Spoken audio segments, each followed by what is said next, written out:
everyone. I'm Rachel, here with Ari, and we're your hosts for the Merry Writer podcast.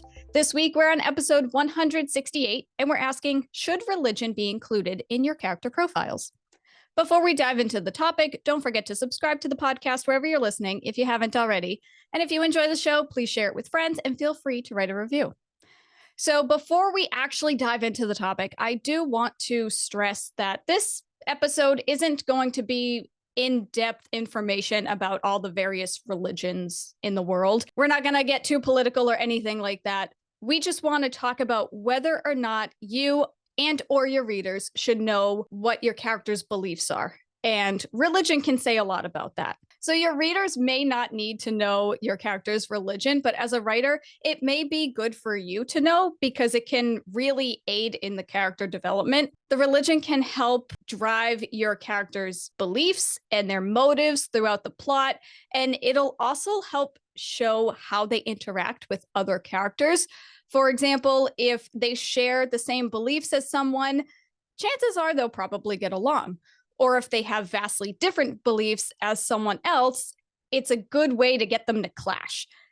And again, in the book, you don't need to, showcase why these two are clashing over their different beliefs. You don't need to get into detail about the religion or what exactly they believe in. It can help drive the story forward and add some conflict. It's true that religion can add conflict. I think we'll all agree with that. I have to admit, when I started writing my world building blog series, which I did ages ago and then never went back to, I was actually asked about religion in fantasy writing because it's like a lot of things. It can be quite controversial at times, and you get people who worry that it might alienate people. So as Rachel said, if you decide to add in religion, whether that's just for your personal requirements of how you want to see a character and think about maybe the moralities of a specific religion, is how you build up their personality traits, or if you actually want to add religion. Now, personally, I think if we're talking world building, like in fantasy, it is not that much of a stretch that at least one group of people in your world will have developed some form of religion, spirituality, ritualism, or something like that. Obviously, you can use different terms. It's actually quite natural development for people to go and look beyond and question how we got here. And if you take our planet, because I don't know about what's on any other planets, almost all the countries have some form of religion, at least in one form, though most have multiple variations that have branched off from each other. So they may have started with one and then it's sort of like splintered. And if you go back to like ancient civilizations around the world, there have been beliefs and practices regarding the origins of the world and how it may end and what happens if you go against those rules and teachings. It's actually interesting to bring religion into a story, especially things like especially in a fantasy book, because I think it allows for a lot more layers, because it can give you ideas for origin stories and end of the world stories. And it can bring those clashes and conflicts that Rachel talked about, which is always a fun way. And it doesn't have to be like in your face religious war kind of way. It can be subtle. It can be really subtle. So yeah, I think sometimes people avoid even thinking about adding religion to a character or to a world in general, because it can be one of those contentious topics, and it can make people think, oh, am I going to isolate people? Am I going to offend somebody? So yeah, again, if you don't go too deep, you can, if you're putting it in your story, you can kind of just make it one of the many layers to add some form of conflict, friction, or just, like Rachel said, just kind of explain a character's reactions, morals, beliefs. The thing is, if you do add religion to your story, you can do it in a subtle way. Or if you do add it to your story, you don't really need to talk about it necessarily. I grew up as a Christian. I do not consider myself a Christian anymore.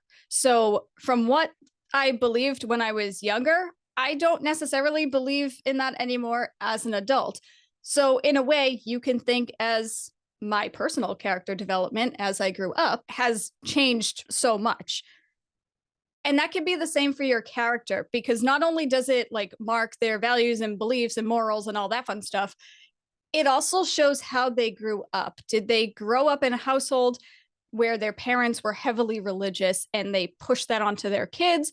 Or were the parents religious, just enough that they believed in something, but they didn't really, worship anybody, or they didn't like practice it as much, and the kid just grew up hearing about it? Or are they atheists and they don't believe in anything at all, and they just kind of, go about life because we're here and what else can we do? And I think that's why it's important to add religion to your characters' profiles, because even if you don't add it to the book itself, deep down, So if your character ever gets into a certain situation, or they encounter another character who is like-minded or the complete opposite, how your character will react according to that. And I don't think you need to add the religion to your character's profiles right away necessarily.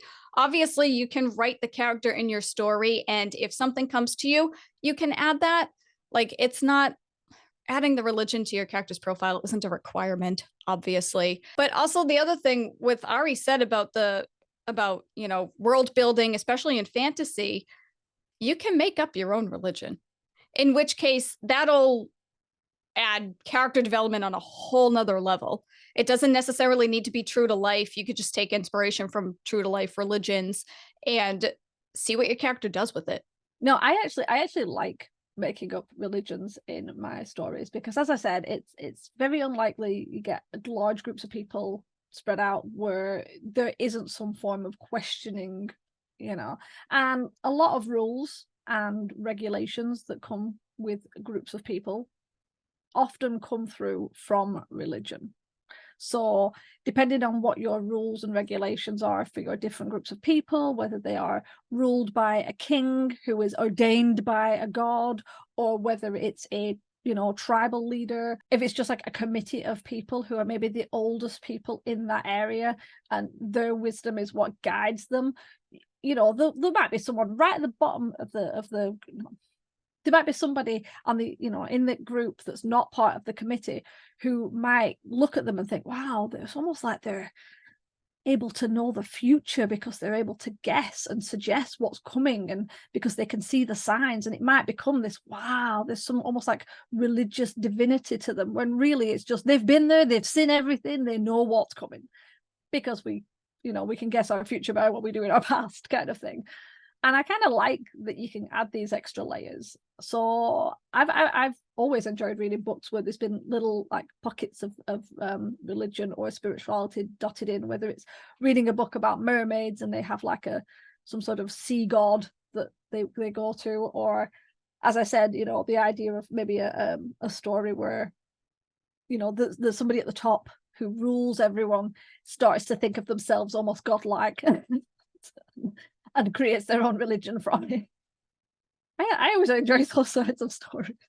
I actually kind of forgot about those types of stories now that you mention it, because I can't think of anything at the top of my head, to be brutally honest, but there are plenty of stories where you have the main character, or you have a character who's a prophet of some sorts, and they speak directly to the gods and the goddesses, or whoever the higher ups are in that story.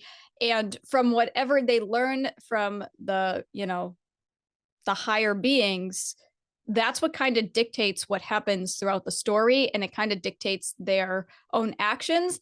And sometimes they can choose to listen to the gods, and sometimes they can choose not to, in which case they might get struck down by a bolt of lightning. Who's to say, really? And then they're not the main character anymore, and the sidekick will step up, and then bam, whole new story. Well, it's like there's a reason that mythology and ancient religions have always been interesting to people. I mean, you've seen a million retellings of different stories from all the different mythologies. I mean, we even have Thor in the Marvel universe.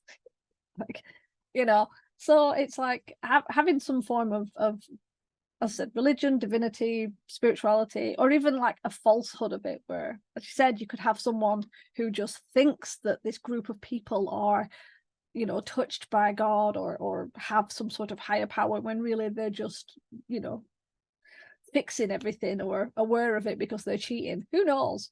I think if you're worried about whether you should add religion in, you can obviously do what Rachel said, and you can create your character profile, add in a section for religion, think about why you want to create that character with a religion. What does that religion bring to your character, to your world, to the conflict? You know, it's like, is it going to affect their morals? Is it going to affect their interactions? Is it going to affect whether they go to war with somebody? Is it going to affect whether they would accept help from somebody? Would they be like shunning someone because that other person has a different religion, and it's like it's seen so bad that even just being near that person would be, you know, punishable in their own group? I mean, there's so many things you could do with it.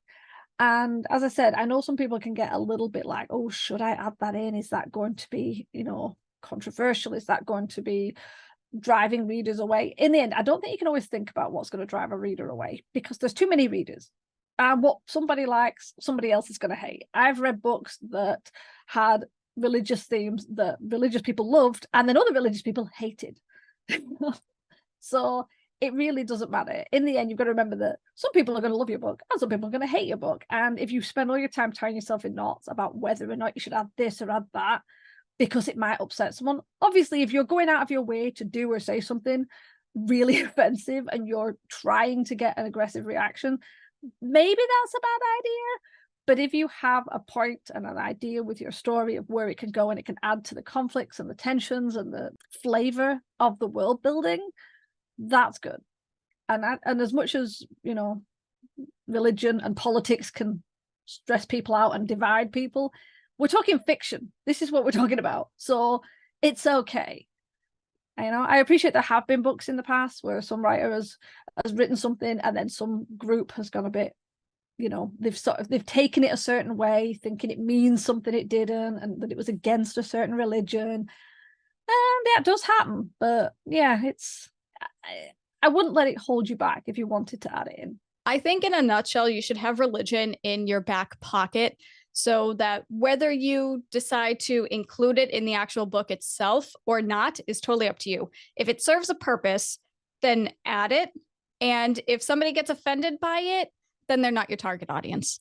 I will say that if you want to add religion into your world, it might be a good idea to spend some time researching different religions, and not just the ones around today or the ones that you may know very well. I think you should look at ancient civilizations and what they believed and maybe why they believed those things. It can give you quite a good insight into these people, analyze what may have made them consider such things. For example, if we take the scarab beetle, which is revered in ancient Egypt, and you'll often find it in imagery and in the jewelry of the time. The scarab beetle, which is actually the dung beetle that people would probably know it more by, and it would obviously roll that little spherical ball of dung along the ground, and from that ball the little baby beetles actually hatch from eggs. It's like really sad that I know this. Now it was believed that watching the emergence of these little beetles was thought to symbolize creation, and obviously you've got the ball that rolls, and that was seen as the sun. And the idea of this lowly dung beetle being then connected to the sun god Ra became quite understandable. So it's like, wow, it's almost like there's a giant beetle that rolls the sun across the sky. And then you kind of see how something so simple, this little thing going around in nature, got elevated up to godhood status. And then the symbol of the scarab became so big, and all this, you know, all I said, all the jewelry and imagery, the scarab beetle is quite a strong symbol in ancient Egyptian like motifs.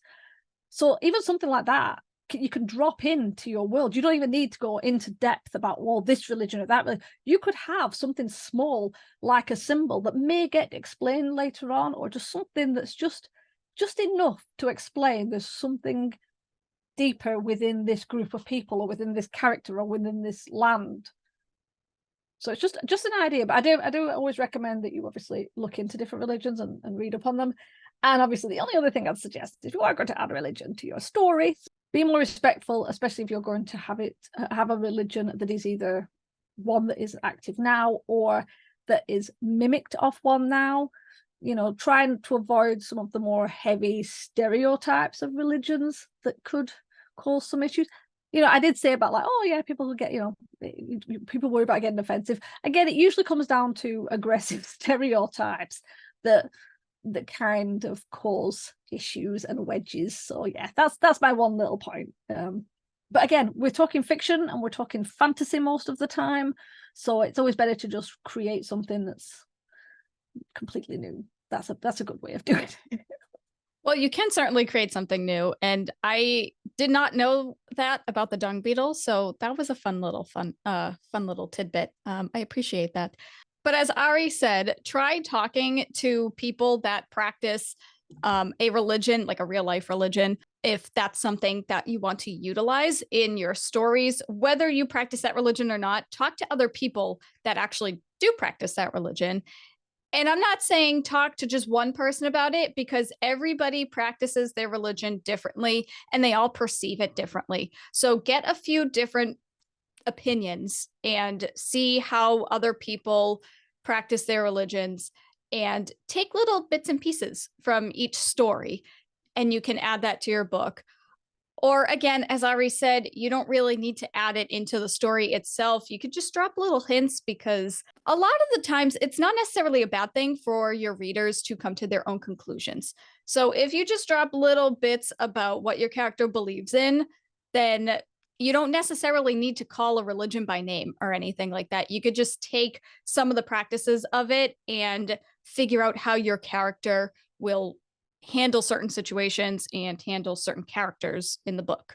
So now we're going to turn it over to you guys. Do you add religion to your character profiles? And whether or not you do, does religion pop up in your story? Let us know your answers in the comments so we can chat about it. And remember, we release a new episode every Wednesday. Next week, we'll be discussing whether you need to keep marketing your books. So to ensure you don't miss it, don't forget to hit the subscribe button on your way out. And as always, thanks for listening to the Merry Writer Podcast. We'll see you next week. This podcast is brought to you by Scribbled Notes. Our handwriting is awful. The music titled Inspired is by Kevin MacLeod, licensed under Creative Commons 4.0.